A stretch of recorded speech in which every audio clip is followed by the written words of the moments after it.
قل يا عبادي الذين أسرفوا على أنفسهم لا تقنطوا من رحمة الله. الرحمن الرحيم. السلام عليكم ورحمة الله وبركاته.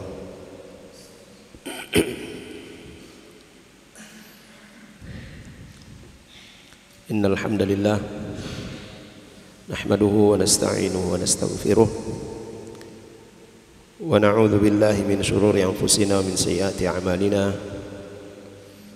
من يهده الله فلا مضل له ومن يضلل فلا هادي له أشهد أن لا إله إلا الله وحده لا شريك له وأشهد أن محمدا عبده ورسوله اللهم صل على محمد وعلى آل محمد كما صليت على إبراهيم وعلى آل إبراهيم وبارك على محمد وعلى آل محمد كما باركت على إبراهيم وعلى آل إبراهيم إنك حميد مجيد.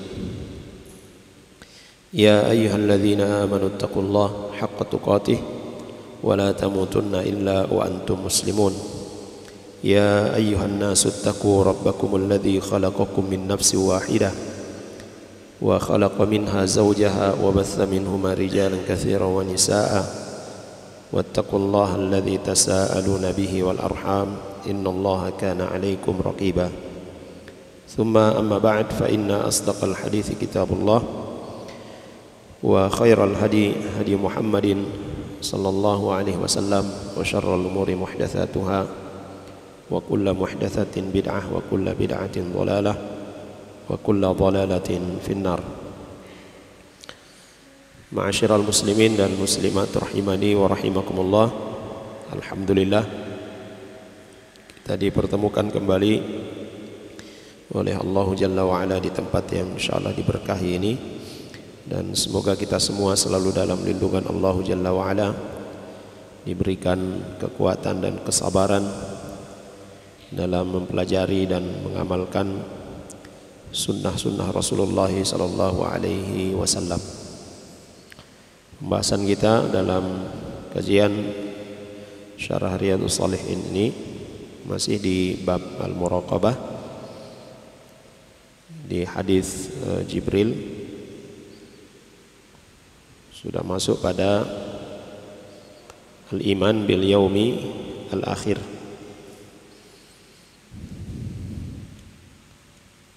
Kata beliau rahimahullah ta'ala, wa minal iman bil yaumil akhir an tu'mina bi anna Allah subhanahu wa ta'ala yabsutu hadhihi al-arda wa yamudduha kama yamuddul adimu kama yumaddu al-adimu ay al-jildu.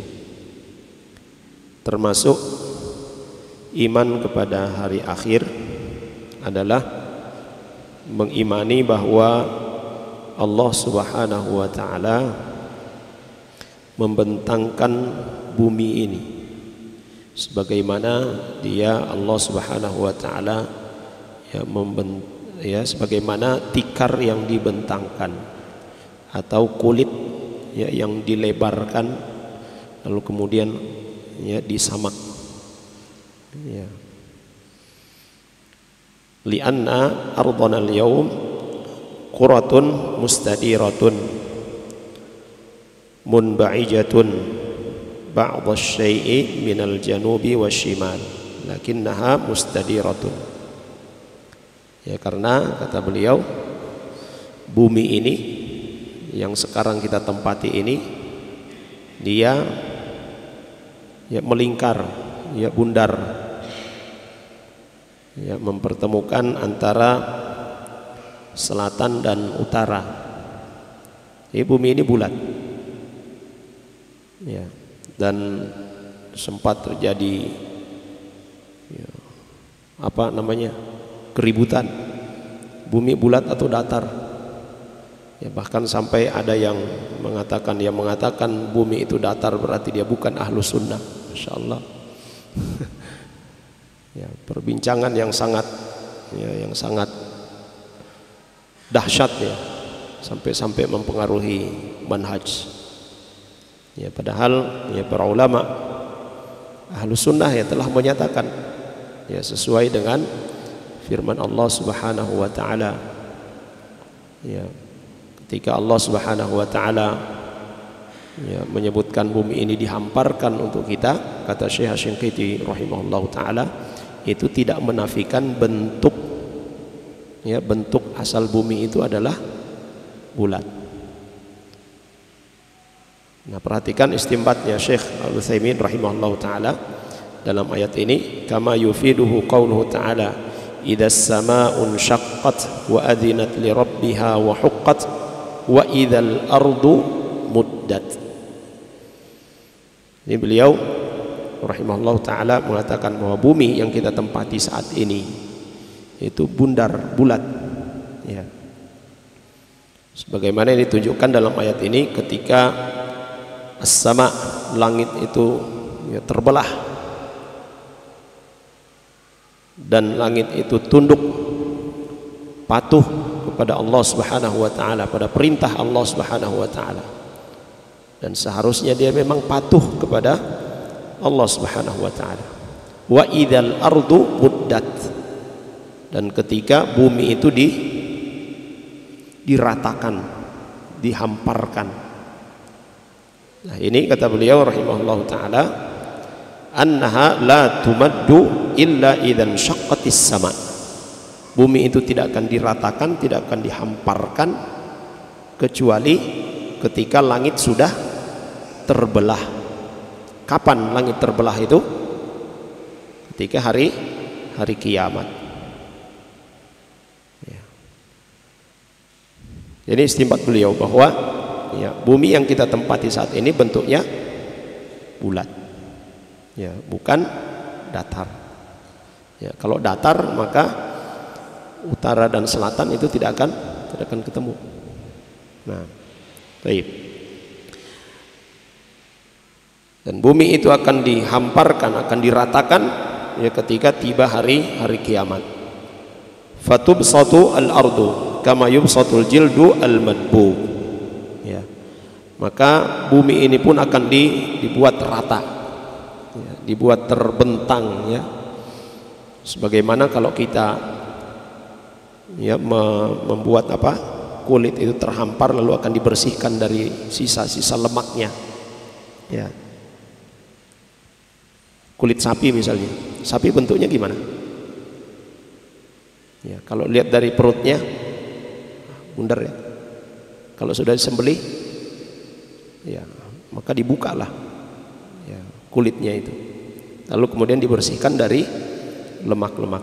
Nah, ini kata beliau rahimahullah taala, di yaumil qiyamah nanti bumi akan dihamparkan seperti itu. Nah, fatubsatu al-ardu kama yubsatul jildu al-madbuq ya, seperti kulit yang disamak. Laisa fiha adwiyatun wala asjarun wala binaun wala jibal. Tidak ada lagi di atasnya ya, lembah, rata semuanya. Tidak ada pohon-pohon, tidak ada bangunan-bangunan, tidak ada lagi gunung. Dan seperti yang Allah Subhanahu wa taala sebutkan di dalam surat Thaha, ya, yadharuha qa'an safsaha. Ya. Allah Subhanahu wa taala meratakan ya, bekas-bekas gunung itu. La tara fiha iwajan wala amta. Ya, sama sekali tidak ada lagi. Ya, tidak ada lagi gelombang-gelombang ya, lembah-lembah itu. Rata semuanya. Yuhsyarun nasu 'alaiha 'alal wasfil madhkuri anifan. Dan kemudian manusia itu akan digiring ya, setelah dibangkitkan dari kuburnya semuanya, lalu akan digiring dalam kondisi sebagaimana dia dibangkitkan. Bagaimana kondisi manusia dibangkitkan? Laisu ghurlan, laisa alaihim thiyab ya, mereka telanjang, tidak ada menggunakan baju lagi. Laisu makhtunin, dalam kondisi yang tidak terkhitan ya. Tidak punya apa-apa, diseret Ya. Wa tutwas samawatu yatwiha ar-rabbu 'azza wa jalla bi yaminihi. Langit pun itu digulung oleh Allah Subhanahu wa taala. Wa tudna asy-syamsu minal khalqi hatta takuna fawqa ru'usihim. Kemudian matahari didekatkan dengan manusia. Sangat dekat. Ya. Matahari didekatkan oleh Allah Subhanahu wa taala di atas kepala ya manusia. Sangat dekat dengan manusia. Ya. Kalau hari-hari ini saja kita merasa ya panas sekali ya, sementara langit begitu jauh. Bagaimana nanti ya dengan kondisi langit atau matahari yang sudah sangat dekat dengan kita. Ini sejak akhir Ramadan kita rasa panas sekali ya. Ya. Ada apa istilahnya? Pemanasan apa namanya? Ya. Sampai kita mau tidur juga susah. Itu di dalam rumah. Kita keluar tersengat matahari langsung perih rasanya. Itu masih jauh sekali matahari. Bagaimana kalau matahari sudah sangat dekat dengan kita? Ya, hangus kita. Ya. Tapi kata beliau rahimahullah taala, lakinnana nu'minu bi anna minan nas man yaslamu min harriha. Tapi kita juga beriman bahwa ada di antara manusia yang selamat dari panasnya matahari, yang tinggal ya, sejengkal atau sangat dekat sekali dengan kita. Nah, siapa mereka? Ya, manusia atau orang-orang yang selamat dari panasnya matahari pada yaumil qiyamah itu, humul ladzina yudhilluhumullahu fi dhillihi yauma la dhilla illa dhilluh. Mereka itu adalah orang-orang yang dinaungi oleh Allah Subhanahu wa taala dengan naungannya. Yang pada hari itu tidak ada lagi yang bisa menaungi kecuali Allah Subhanahu wa taala. Wa minhum as-sab'atu alladhina dzakarahumur rasulu fi nasaqin wahidin. Nah, di antara mereka adalah 7 golongan. Bukan 7 orang tapi 7 golongan. Ya, 7 golongan yang disebutkan oleh Nabi sallallahu alaihi wasallam ya di dalam sabdanya. Qala alaihi salatu wassalam, Nabi sallallahu alaihi wasallam bersabda, sab'atun yudhilluhumullahu fi dhillihi yauma la dhilla illa dhilluh. Ada 7 golongan yang Allah Subhanahu wa taala akan naungi mereka. Pada hari tidak ada lagi naungan kecuali dengan naungan darinya. Imamun adilun. Yang pertama adalah pemimpin yang adil. Wasyabun nasa'a fi ta'atillah. Pemuda yang tumbuh dalam ketaatan kepada Allah Subhanahu wa taala. Wa rajulun qalbuhu mu'allaqun fil masajid. Ya, seorang yang hatinya itu terpaut dengan masjid. Wa rajulani tahabba fillah. 2 orang yang saling mencintai karena Allah. Ijtama'a alaihi wa tafarraqa alaihi. Mereka berkumpul berjumpa karena Allah Subhanahu wa taala, dan mereka juga berpisah karena Allah Subhanahu wa taala. Wa rajulun da'athu imra'atun dzatu mansibin wa jamalin faqala inni akhafullah. Kemudian laki-laki yang diajak, laki-laki yang digoda oleh seorang wanita yang memiliki kedudukan dan kecantikan, digoda untuk melakukan perbuatan maksiat, perbuatan keji. Tetapi laki-laki tersebut berkata, inni akhafullah, sungguh aku takut kepada Allah. Wa rajulun tasaddaqa bi sadaqatin fa akhfaha hatta la ta'lama shimaluhu ma tunfiqu yaminuhu. Kemudian yang keenam, laki-laki yang dia bersedekah secara sembunyi-sembunyi, dia menyembunyikan ya sedekahnya itu, Sampai-sampai yang kirinya itu, tangan kirinya tidak mengetahui apa yang dilakukan oleh tangan kanannya. Wa rajulun dzakarallaha khaliyan fafadat ainahu. Kemudian laki-laki yang ketika dia bersendiri dia mengingat Allah Subhanahu wa taala dan matanya pun ya berlinang air mata. Hadis ini diriwayatkan oleh Imam Al-Bukhari. Ini 7 golongan jemaah sekalian. 7 golongan yang akan mendapatkan naungan Allah Subhanahu wa taala pada hari tidak ada lagi naungan kecuali naungan dari Allah Subhanahu wa taala. Imamun adil. Nah, beliau rahimahullah taala menjelaskan ya kriteria daripada 7 golongan ini. Al-imam al-adil huwa alladhi adila fi ra'iyatihi. Imam yang adil ini adalah imam atau pemimpin yang berlaku adil terhadap rakyatnya. Pemimpin yang adil ya, yang memperlakukan rakyatnya secara adil. Wala adla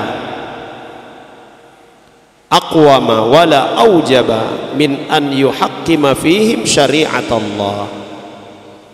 Perhatikan sini jemaah sekalian, dan tidak ada keadilan, tidak ada yang namanya seorang pemimpin yang adil kecuali pemimpin yang dia menerapkan syariat Allah Subhanahu wa taala. Ya. Hada ra'sul adli. Ini adalah puncaknya keadilan. Lianna Allah Subhanahu wa taala yaqul innallaha ya'muru bil adli wal ihsan. Karena Allah Subhanahu wa taala mengatakan sungguhnya Allah Subhanahu wa taala memerintahkan untuk berlaku adil dan berbuat kebaikan, berbuat ihsan.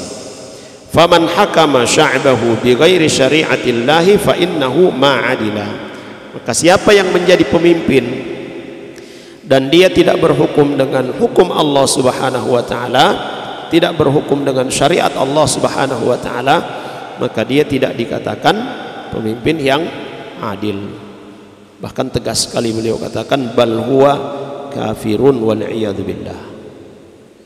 Bahkan dia tergolong dalam orang yang kafir wal iyad billah.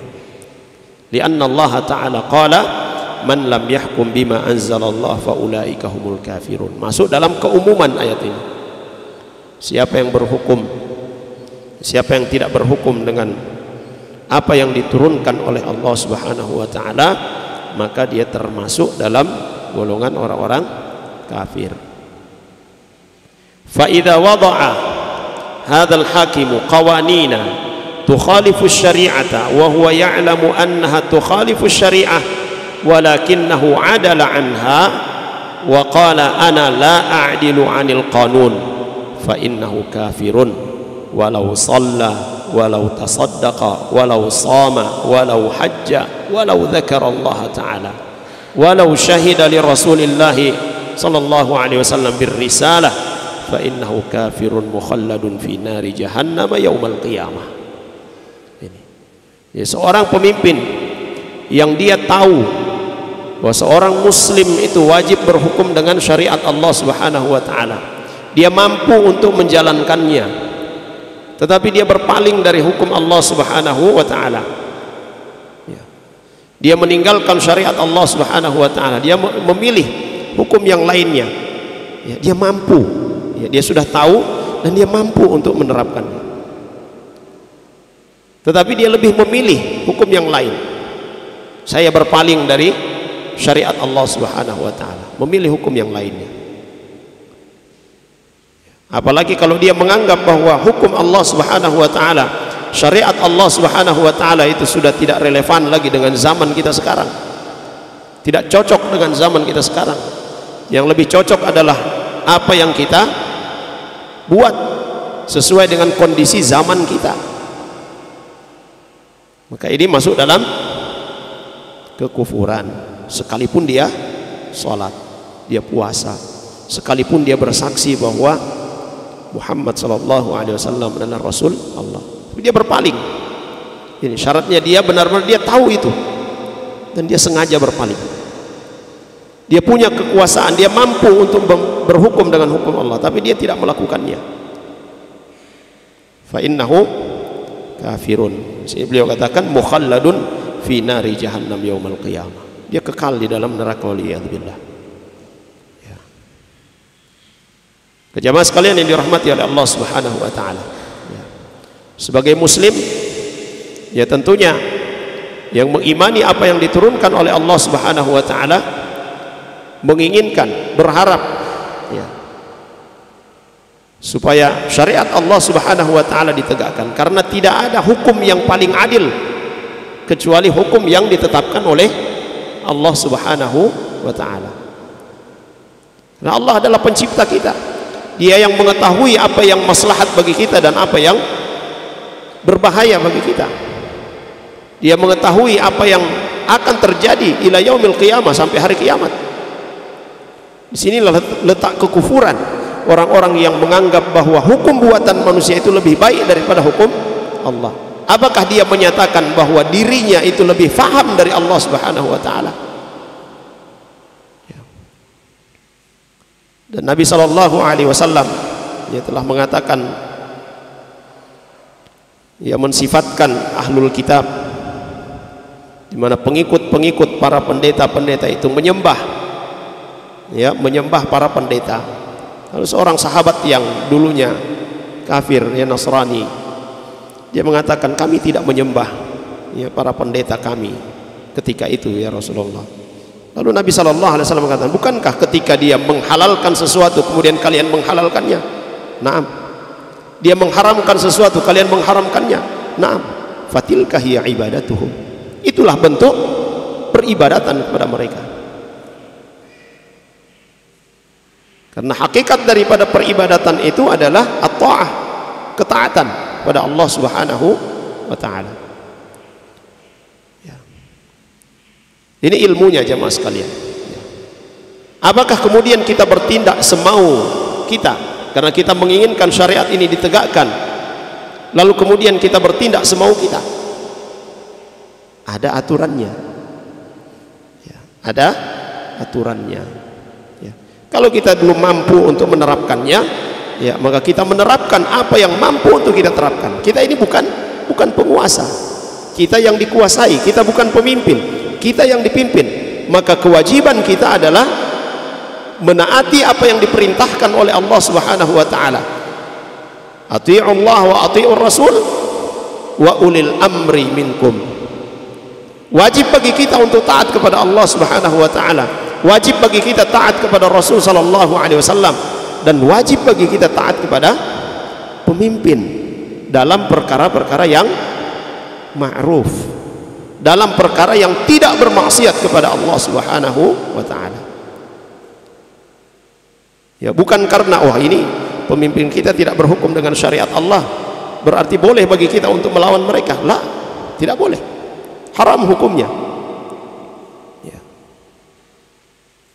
Jemaah sekalian yang dirahmati oleh Allah Subhanahu wa taala. Ini ilmunya jemaah sekalian. Siapa yang berhukum dengan selain hukum Allah Subhanahu wa taala, dia tahu hukumnya. Dia mampu untuk menerapkannya, tapi dia tidak menjalankannya. Dia lebih memilih hukum yang lain. Maka dia masuk dalam keumuman firman Allah Subhanahu wa taala, "Wa man lam yahkum bima anzalallah fa ulaika humul kafirun." Siapa yang tidak berhukum dengan apa yang diturunkan oleh Allah Subhanahu wa taala, maka dia termasuk orang-orang kafir. Kemudian kata beliau rahimahullah taala, wala yajuzu ay yatawalla ala sya'bin muslimin. Ini kalau ada seorang yang dia tidak mau berhukum dengan hukum Allah Subhanahu wa taala, tidak boleh ya, dia menjadi pemimpin bagi kaum muslimin. Kenapa? Al-Islamu ya'lu wa la yu'la alaihi. Islam itu tinggi, tidak boleh ada yang melampauinya, ya, yang menjadi lebih tinggi dari Islam. Syariat Allah itu yang tertinggi. Tidak boleh ada yang mengangkangi syariat Allah Subhanahu wa taala. Bahkan ini sangat tegas ya, beliau katakan, "Idza qadira asy-sya'bu 'ala izahatihi 'anil hukmi fa ahammul 'adli fil imami an yahkuma fin nasi bi syariatillah." Bahkan kalau kaum muslimin itu punya kekuatan, punya kemampuan untuk mencegahnya untuk tidak menjadi pemimpin, cegah dia supaya tidak jadi pemimpin. Ini jamaah sekalian yang dirahmati oleh Allah Subhanahu wa taala. Nah, ini sebentar lagi kita akan memilih pemimpin. Ya. Dan Syekh Al-Fauzan hafizahullah taala pernah ditanya tentang itu, bagaimana? Ya, dan yang ditanya ini di negeri kafir. Yang kedua pemimpinnya itu adalah orang kafir. Siapa yang harus dipilih oleh kaum muslimin di negeri itu? Apa jawaban beliau rahimahullah hafizahullah taala? Ya, pilih yang paling dekat dengan kaum muslimin, yang membawa maslahat bagi kaum muslimin. Jemaah sekalian yang dirahmati oleh Allah Subhanahu wa taala, kadang di antara kita ada yang mengatakan, ya kita ini belajar saja, tinggalkan semua itu yang berkaitan dengan politik, tinggalkan semuanya, ya jangan peduli dengan itu. Kalau Allah sudah kehendaki maka kita akan menang. Gimana caranya? Kalau kita tidak mengambil asbab, tidak mengambil sebab, ya. Dan bahasan terkait dengan ini, ya ada bahasan khusus, bahasan tersendiri tentang itu. Baik, jemaah sekalian yang dirahmati oleh Allah Subhanahu wa taala. Kemudian wa minal adli an yusawwiya bainal faqiri wal ghani wa bainal aduwi wal wali wa bainal qaribi wal ba'id hatta al adu yusawwi bainahu wa bainal wali fi mas'alatil hukmi. Dan termasuk dalam perlakuan adil, perbuatan imam yang adil adalah dia menyamaratakan antara yang fakir dengan yang kaya, yang miskin dengan yang kaya. Ini di mata hukum, dalam penerapan hukum, ya. Wa bainal aduwi wal wali, ya. Bahkan antara musuh, antara lawan dengan pemimpin itu sendiri, ya. Wa bainal qaribi wal ba'id, kerabat ataupun orang jauh, bahkan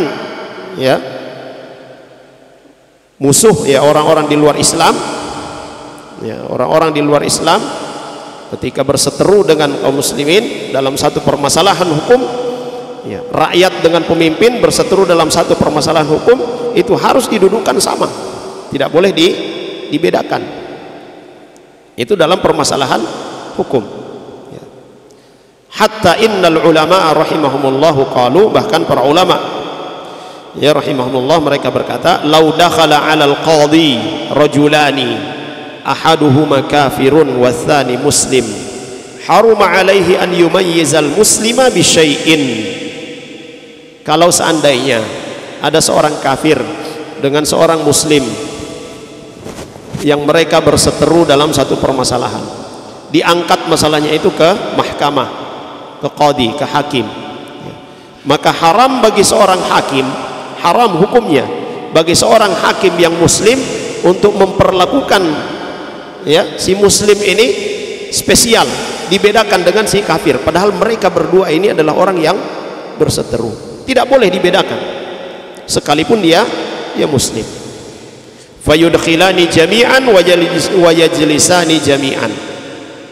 Ya tidak ada yang diperlakukan spesial, sama.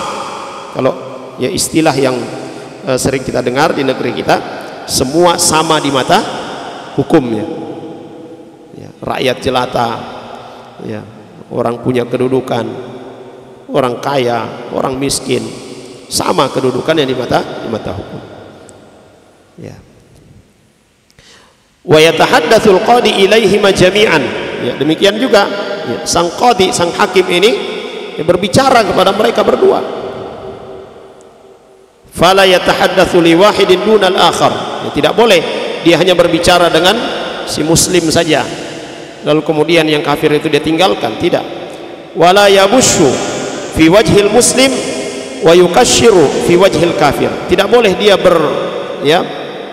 bermuka baik, ya, tersenyum, ya, ketika berbicara dengan seorang muslim yang kedua-duanya ini sedang dalam mahkamah, lalu kemudian dia cemberut di depan atau di hadapan orang kafir. Tidak boleh.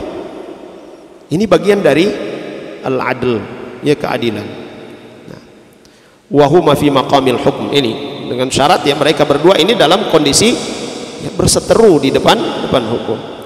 Bal yajibu an yusawwiya bainahuma, wajib bagi qadhi untuk memperlakukan mereka berdua yang sama. Ma'a annal kafira la syakka annahu laisa kal muslim, sekalipun ya statusnya mereka itu berbeda antara kafir dan muslim, ya, sebagaimana yang Allah Subhanahu wa taala katakan, afa naj'alul muslimina kal mujrimin malakum kaifa tahkumun.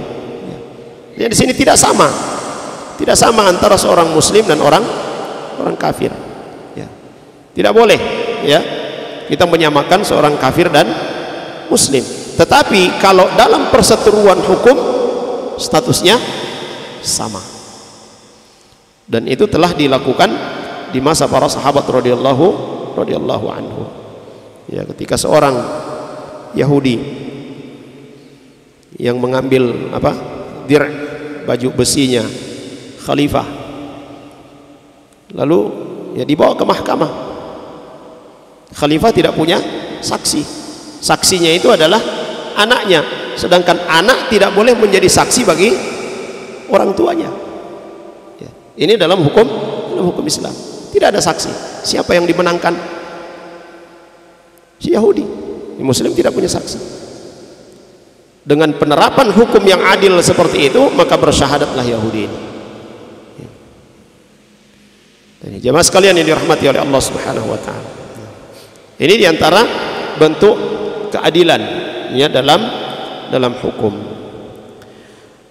Wa minal adli, termasuk dalam ya masalah al-adl, an yuqima al-hudud allati faradaha Allah azza wa jalla ala kulli ahadin, menerapkan hukuman kepada siapa saja, ya, hukuman yang telah ditetapkan oleh Allah Subhanahu wa taala kepada siapa saja yang melanggar hukum tersebut, hatta ala auladihi wa dzurriyyatihi, ya, bahkan kepada keluarga, pada anaknya. Kalau jelas dia melakukan pelanggaran hukum, maka diterapkan kepadanya hukum tersebut. Fa inna nabiyya sallallahu alaihi wasallam wa huwa a'dalul a'immah, ya, kita perhatikan jemaah sekalian apa yang diterapkan oleh Nabi kita Muhammad sallallahu alaihi wasallam, dan beliau adalah pemimpin yang paling adil. Lamma syufi'a ilaihi fi imra'atin min bani Makhzum, amara an-nabiy sallallahu alaihi wasallam biqat'i yadiha. Ketika terjadi peristiwa seorang wanita al-Makhzumiyah, ya, wanita dari Bani Makhzum yang mencuri, yang Nabi sallallahu alaihi wasallam telah menetapkan ya hukumnya adalah dipotong tangannya. Nah, wanita ini dari kalangan kabilah yang terpandang. Maka datanglah ya para sahabat itu, mereka berunding, gimana ini anak ya, wanita ini dari golongan terpandang, siapa kira-kira yang bisa menghadap Nabi sallallahu alaihi wasallam bernegosiasi supaya tidak dipotong tangannya. Ya, maka diutuslah Usamah bin Zaid, ya, radhiyallahu anhuma, ya. Beliau adalah hibbu an-Nabi sallallahu alaihi wasallam, orang yang paling dicintai oleh Nabi sallallahu alaihi wasallam.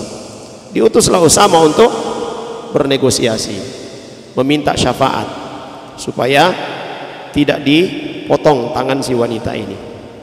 Faqala lahu, maka Nabi sallallahu alaihi wasallam mengatakan, atashfa'u fi haddin min hududillah, apakah engkau meminta dispensasi terhadap satu perkara yang telah ditetapkan oleh Allah Subhanahu wa taala hukumnya? Nabi sallallahu alaihi wasallam murka, mengingkari permohonan ya Usamah bin Zaid radhiyallahu anhu. Tsumma qama, lalu kemudian Nabi sallallahu alaihi wasallam berdiri, fa khataban nas, beliau kemudian berkhutbah. Fahamidallaha wa athna alaihi. Beliau memulai khutbahnya dengan memuji Allah Subhanahu wa taala. Faqala amma ba'du fa innama ahlaka alladhina qablakum annahum kanu idza saraqa fihim asy-syarif tarakuhu. Nabi sallallahu alaihi wasallam, sesungguhnya yang menyebabkan orang-orang sebelum kalian itu mereka binasa ketika orang-orang terpandang di antara mereka mencuri, orang-orang terpandang di antara mereka mencuri, mereka tinggalkan, mereka tidak menerapkan hukumnya. Wa idza saraqa fihim ad-dha'ifu aqamu 'alaihi al-hadd. Ketika orang-orang kecil, orang-orang yang tidak terpandang mencuri, maka mereka terapkan hukumnya. Ini yang menyebabkan umat terdahulu itu dibinasakan oleh Allah Subhanahu wa taala. Karena itu tidak perlakuan yang tidak adil. Wa aimullah, Nabi sallallahu alaihi wasallam kemudian bersumpah, wa aimullah, aku bersumpah demi Allah, lau anna Fatimah binta Muhammadin saraqat laqata'tu yadaha. Demi Allah, seandainya Fatimah anaknya Muhammad, anaknya beliau sendiri, seandainya Fatimah mencuri, laqata'tu yadaha, saya benar-benar akan memotong tangannya. Ini jamaah sekalian yang dirahmati oleh Allah Subhanahu wa taala. Fatimah bintu Muhammadin asyrafun nisa. Fatimah anak Muhammad sallallahu alaihi wasallam, wanita yang paling mulia, sayyidatu nisa'i ahlul jannah, penghulunya wanita ahli surga, anak dari orang yang paling mulia itu Muhammad sallallahu alaihi wasallam. Tetapi kalau seandainya dia mencuri, sudah terpenuhi syarat untuk dipotong tangannya. Jadi bukan orang yang mencuri gelas langsung dipotong tangannya, mencuri ayam dipotong tangannya, bukan. Itu ada syarat-syaratnya. Ya. Bahkan di masa Umar bin Khattab radhiyallahu anhu tertangkap seorang pencuri, tidak dipotong tangannya. Kenapa? Karena di masa itu sedang terjadi masa yang sangat sulit. Dia mencuri bukan untuk memperkaya dirinya, ya, memang terpaksa dia melakukan itu, sehingga tidak dipotong tangannya. Ya. Ada yang mencuri juga di masa Umar bin Khattab radhiyallahu anhu, ketika akan dipotong tangannya ditanya dulu, kenapa engkau mencuri? Ya, sudah takdir Allah saya mencuri. Kalau begitu ya sudah takdir Allah pula tanganmu dipotong. Ya. Ya. Di sini jemaah sekalian yang dirahmati oleh Allah Subhanahu wa taala, perhatikan apa yang dikatakan oleh Nabi kita Muhammad sallallahu alaihi wasallam, laqata'tu yadaha. Kalau seandainya Fatimah anaknya Muhammad sallallahu alaihi wasallam mencuri, saya benar-benar akan memotong tangannya. Beliau sendiri yang akan memotong tangannya, karena beliau adalah seorang hakim. Beliau tidak mengatakan la amartu bi qat'i yadiha, saya akan perintahkan orang untuk memotong tangannya, tidak. Tapi beliau sendiri yang akan memotong tangannya. Ini perlakuan adil terhadap hukum yang telah ditetapkan oleh Allah Subhanahu wa taala. Fadhahiruhu annahu huwa alladhi yubashiru qat'aha law saraqat. Hadzal adlu. Inilah bentuk keadilan. Wa bihadza qamatis samawati wal ardu.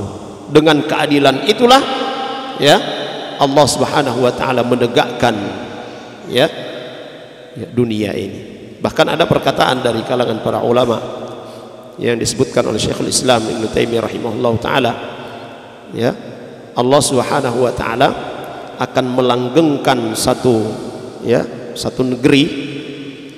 Allah Subhanahu wa taala akan melanggengkan satu negeri yang dia menerapkan hukum secara adil, sekalipun pemimpinnya itu adalah orang kafir. Dan Allah Subhanahu wa taala akan membinasakan satu negeri yang dia menerapkan hukum yang tidak adil, sekalipun pemimpinnya atau negeri itu adalah negeri muslim. Ya. Jemaah sekalian yang dirahmati oleh Allah Subhanahu wa taala.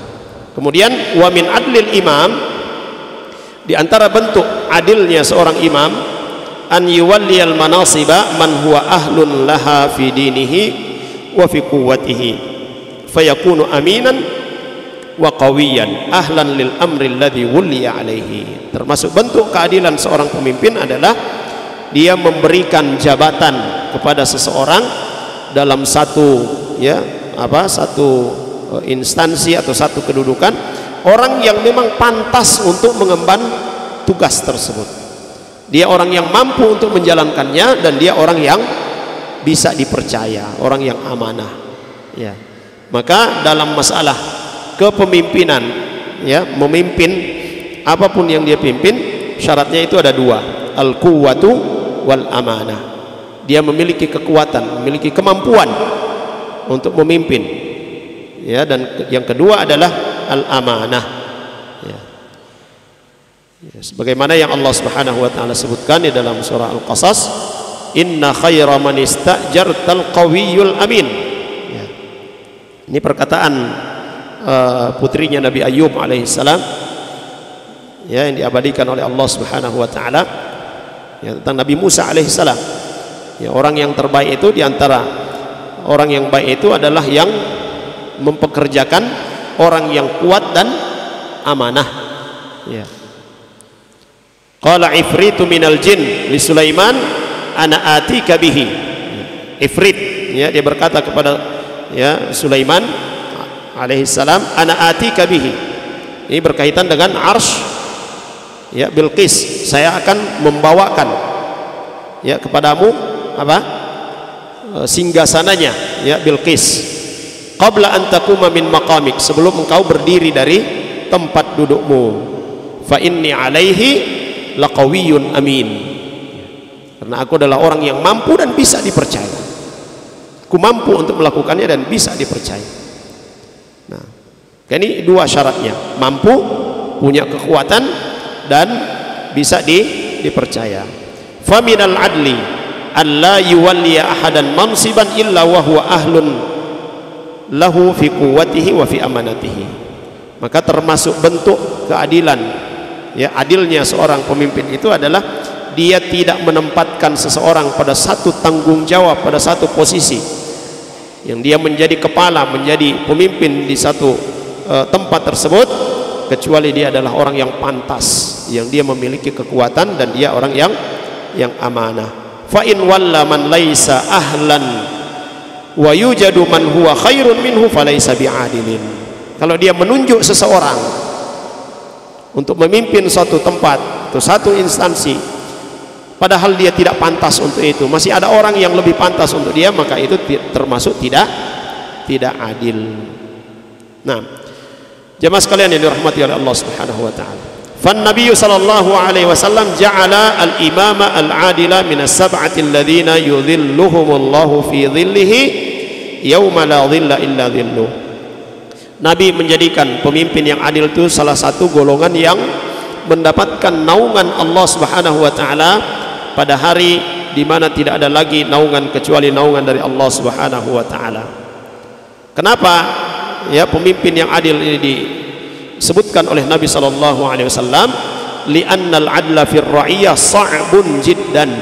Berlaku adil kepada rakyat itu sangat sulit. Ya, sangat sulit, apalagi kalau sudah main perasaan. Ya, itu sangat sulit. Fa idza wuffiqal mar'u alladhi yuwallihi Allahu ala ibadihi lil adli nala fi hadza khairan katsiran. Maka kalau seorang itu mendapatkan taufik dari Allah Subhanahu wa taala, seorang pemimpin mendapat taufik dari Allah, dia berbuat adil, ya, pada hamba-hamba Allah Subhanahu wa taala, pada rakyatnya, maka ini adalah kebaikan yang besar. Ya. Maka kita sebagai rakyat minta kepada Allah, bermohon kepada Allah, berdoa kepada Allah supaya diberikan pemimpin yang adil. Pemimpin yang adil dia mencintai rakyatnya. Ya, pemimpin yang adil dia pasti mencintai rakyatnya. Ya. Dan, ya, manusia atau umat pun akan mendapatkan manfaat yang besar darinya. Taib wa tafa'atil ummatu fi asrihi wa min ba'dihi aidan li'annahu yakunu qudwatan salihatan. Fahadha mimman yudhilluhumullahu fi dhillih yauma la dhilla illa dhilluh. Dan perhatikan bagaimana Rasulullah sallallahu alaihi wasallam memimpin, bagaimana para khulafa ar-rasyidun, ya, mereka memimpin itu dengan adil, Sehingga Allah Subhanahu wa taala ya melimpahkan kepada mereka rahmat ya yang begitu luas. Allah Subhanahu wa taala memberikan keamanan ya kepada mereka dan memberikan kejayaan, memberikan kekuasaan yang luas kepada mereka. Jemaah sekalian yang dirahmati oleh Allah Subhanahu wa taala. Sudah Isya. Baik, adzan dulu, kita lanjutkan selanjutnya.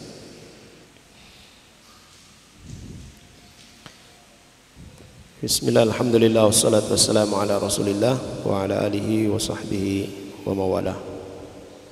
Baik, jemaah sekalian yang dirahmati oleh Allah Subhanahu wa taala. Baik. Itu pemimpin yang adil. Golongan pertama yang mendapatkan naungan Allah Subhanahu wa taala pada hari tidak ada lagi naungan kecuali naungan dari Allah Subhanahu wa taala.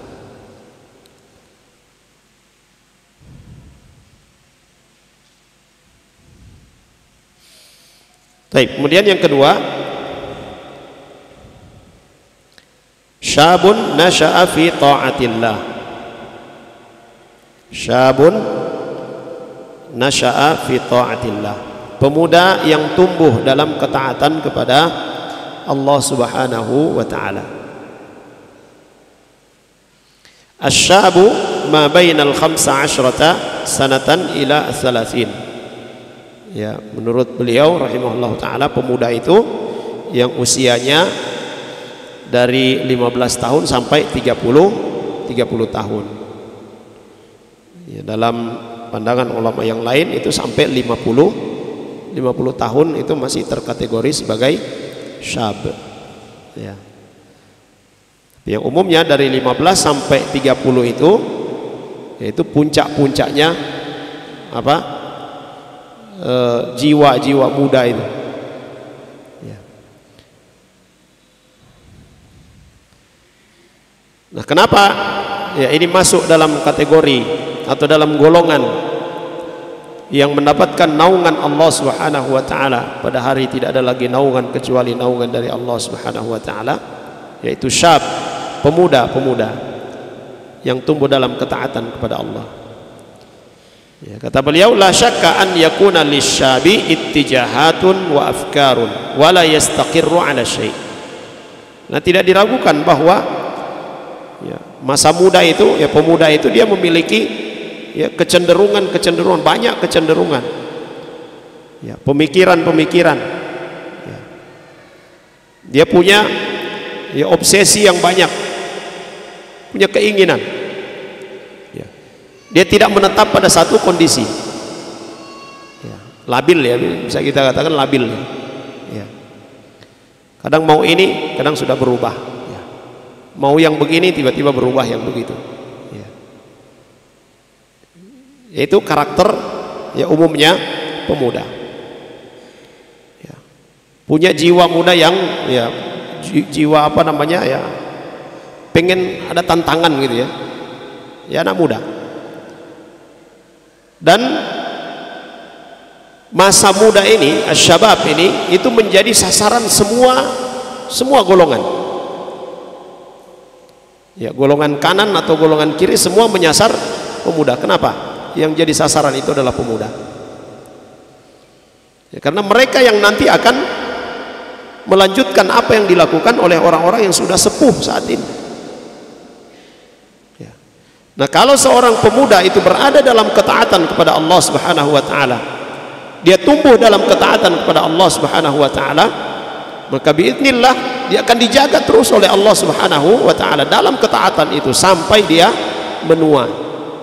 Siapa yang menjaga masa mudanya dalam ketaatan kepada Allah Subhanahu wa taala, maka di masa tuanya dia akan dijaga oleh Allah Subhanahu wa taala. Jemaah sekalian yang dirahmati oleh Allah Subhanahu wa taala. Kalau kita perhatikan saat ini, orang-orang yang memiliki rencana-rencana buruk ke depan, yang ingin merusak ke depan ya di masa yang akan datang, siapa yang mereka rusak? Tidak mungkin orang-orang yang sudah sepuh. Orang-orang yang sudah tua itu yang mereka katakan ya tinggal tunggu saja, sebentar lagi semua mati. Ya. Tapi harapan-harapan yang melanjutkan keinginan mereka itu adalah para pemuda. Sehingga itu di masa perang, ya, ketika Nabi SAW, ya, ada tawanan-tawanan dari orang-orang kufar, orang-orang kafir, yang mereka tidak mau, ya, tidak mau memeluk Islam, tetap dalam kekufurannya. Ya, itu diperintahkan oleh Nabi SAW, yang sudah tua, yang tetap membangkang, ya, dieksekusi saja. Sedangkan yang muda-muda mereka, ya, tahan, tawarkan pada mereka Islam, dia akan berubah. Ya. Nah, pemikiran, ya, yang masih muda itu umumnya masih labil. Ya. Sehingga itu jemaah sekalian yang dirahmati oleh Allah Subhanahu Wa Taala, kita dapati, ya, orang-orang yang belajar agama, ya, yang menjadi ekstrim, ya, yang menjadi teroris, ya, atas nama agama, ya, pakai surban, berjanggut, sama penampilannya, mengikuti sunnah Nabi SAW, tapi dari pemikiran mereka menyimpang dari sunnah Nabi SAW. Kebanyakannya adalah pemuda. Ya. Sehingga itu jamaah sekalian yang dirahmati oleh Allah Subhanahu Wa Taala, para pemuda yang senantiasa berada dalam ketaatan kepada Allah Subhanahu Wa Taala, ya, mereka mendapatkan, ya, keutamaan ini, yaitu mendapat naungan Allah Subhanahu Wa Taala. Pada hari tidak ada lagi naungan kecuali naungan Allah Subhanahu Wa Taala. Wa ta'atullahi hiya amsalu amrillahi wajtinabu nahyihi. Taat, ya, ketaatan kepada Allah Subhanahu Wa Taala, imtithalu amrillah, yaitu menerapkan apa yang diperintahkan oleh Allah Subhanahu Wa Taala dan menjauhi apa yang dilarang olehnya. Wala imtithala li amrin lil amri wajtinaba lin nahyi illa bi ma'rifatin anna hadza amrun wa hadza nahyun. Dan seseorang itu tidak akan bisa menerapkan yang diperintahkan dan yang dilarang kecuali kalau dia mengetahui ini yang dilarang dan ini yang diperintahkan. Maka artinya apa? Dia harus berilmu, ya. Maka pemuda-pemuda yang memiliki ilmu syar'i dan dia berada di atas ketaatan pada Allah Subhanahu Wa Taala berdasarkan ilmu yang dia miliki itu, ini memiliki jaminan dari Nabi Sallallahu Alaihi Wasallam, tahta dhilli rabbih, dia akan berada dalam naungan Allah Subhanahu Wa Taala, yauma la dhilla illa dhilluh, pada hari yang tidak ada lagi naungan kecuali naungan Allah Subhanahu Wa Taala. Idzan la budda min sabqil ilmi, berarti, ya, seorang pemuda itu, pemuda yang taat itu, dia harus memiliki basic ilmu, ya. Sehingga itu jamaah sekalian yang dirahmati oleh Allah Subhanahu Wa Taala, ya, kita perhatikan, kita sudah melewati SMP, SMA, teman-teman kita yang satu kelas, berapa banyak saat ini yang satu kelas dengan kita ketika SMA lah, berapa banyak di antara mereka yang ada di majelis ilmu, ya. Coba diperhatikan, ya. Dan sungguh sangat menggembirakan ketika kita mendapati teman sekelas kita dulu saat ini sudah berada di majelis ilmu, ya. Dan selalu kita ingat apa yang dikatakan oleh Nabi kita Muhammad SAW, la yu'minu ahadukum hatta yuhibba li akhihi ma yuhibbu li nafsihi, ya. Tidak sempurna keimanan seorang sehingga dia mencintai, dia menyukai apa yang baik pada dirinya, apa yang ada pada dirinya itu juga ada pada saudaranya. Kalau kita merasakan nikmat berada di majelis ilmu, maka tentu kita menginginkan juga saudara-saudara kita, teman-teman kita merasakan nikmat yang sedang kita rasakan. Maka ajaklah mereka untuk bersama-sama dengan kita menikmati, ya, nikmatnya majelis ilmu. Jemaah sekalian yang dirahmati oleh Allah Subhanahu Wa Taala. Kemudian yang terakhir kita sebutkan pada malam hari ini, yaitu yang ketiga, rajulun qalbuhu mu'allaqun bil masajid.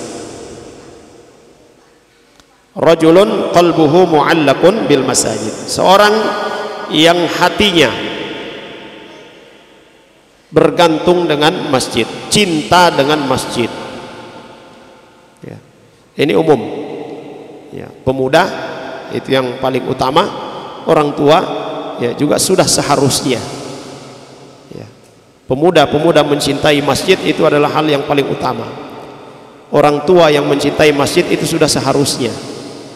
Ya, kalau sudah tua tapi masih enggan masuk masjid, la haula wala quwata illa billah.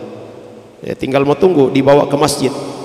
Bukan datang ke masjid, tapi dibawa ke masjid. Tandanya sudah di dalam keranda, wal iyad billah. Ya. Kemudian kata beliau di sini, wa huwal maqsud, wa halil maqsud amakinus sujud. Apakah yang dimaksud di sini? Yaitu hatinya ya terpaut, terikat dengan masjid. Itu adalah tempat sujud. Ai annahu yuhibbu kathratas salah.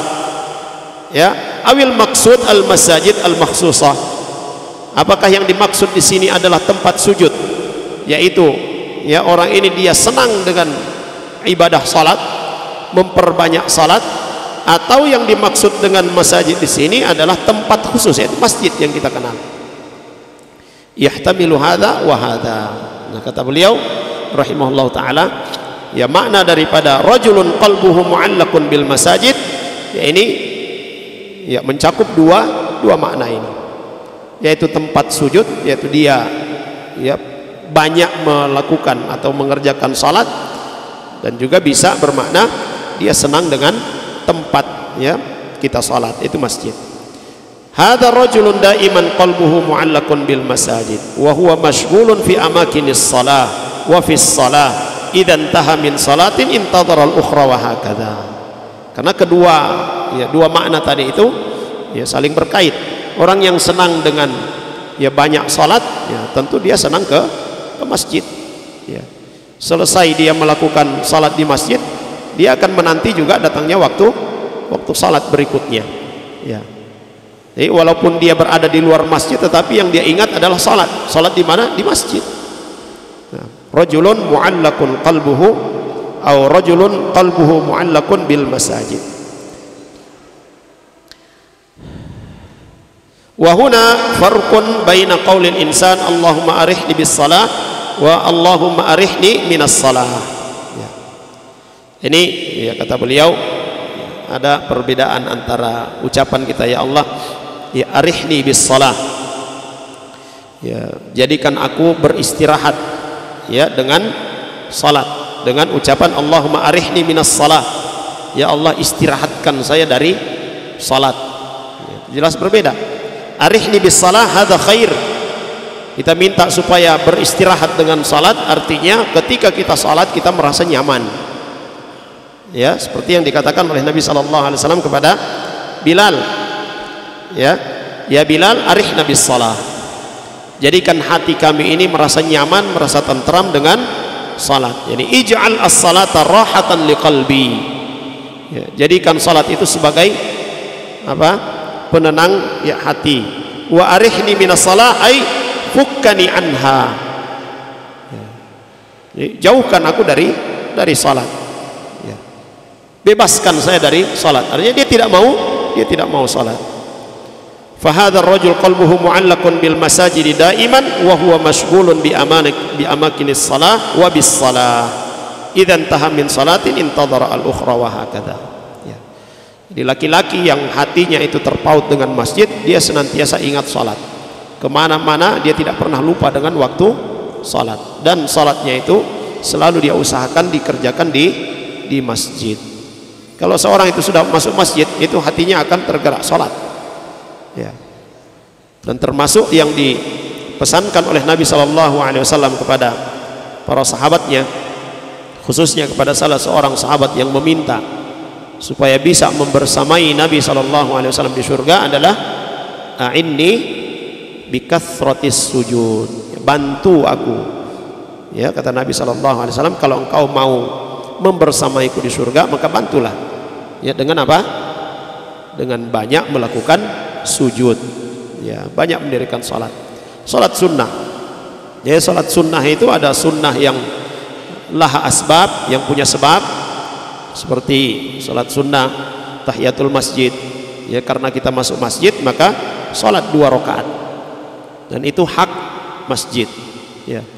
Salat sunnah rawatib, ya, sebelum dan sesudah salat wajib itu ada 12 atau ada 14. Ada salat sunnah setelah berwudu, ya, itu ada sebabnya. Ada salat-salat yang tidak ada sebabnya. Kita masuk masjid, ya, masuk masjid sudah salat sunnah 2 rakaat tahiyatul masjid, sudah baca Al-Quran, ya, ada capeknya membaca Al-Quran, juga ada terasa sudah capek, mau ya ganti dengan ibadah yang lain, salat 2 rakaat, masih ingin lagi salat lagi 2 rakaat, berapa banyak sampai puas. Nah, itu yang disebut dengan sunanu al-mutlaqah, salat sunnah mutlak. Nah, ini tidak boleh dikerjakan ketika selesai salat asar, tidak boleh dilakukan setelah salat subuh, ya.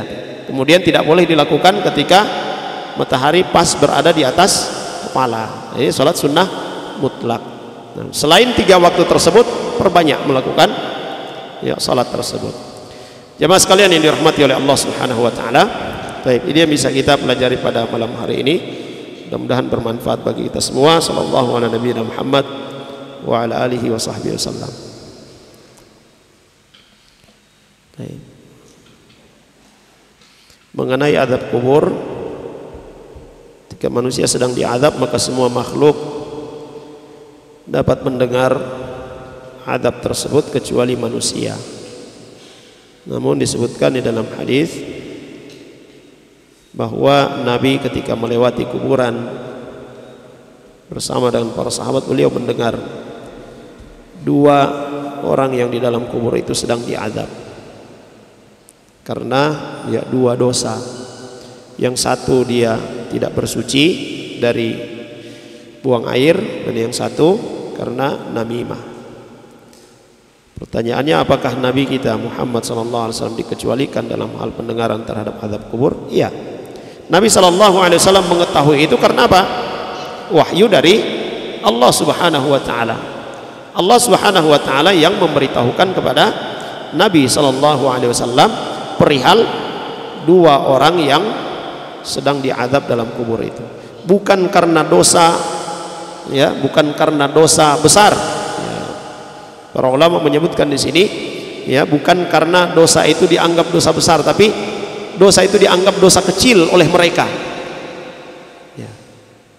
Dan kalau sudah disebutkan di dalam dalil dari hadis ataupun di dalam ayat Al-Quran, perbuatan-perbuatan yang disebutkan ancamannya, yang disebutkan secara langsung ancamannya, dia akan mendapatkan begini, diazab, maka itu termasuk dosa besar. Ya. Ke orang yang buang air tidak cebok, itu termasuk dosa besar. Ya. Dan yang namimah, ya, kesana kamari, apa, bekar lota, kasih bekalai orang, ya, itu termasuk dosa besar. Baik, itu dikhususkan kepada Nabi Sallallahu Alaihi Wasallam karena Nabi Sallallahu Alaihi Wasallam ya mendapatkan wahyu dari Allah Subhanahu Wa Taala tentang mereka ya berdua di kuburan yang sedang diazab tersebut. Adapun yang lainnya maka tidak mendengarkan.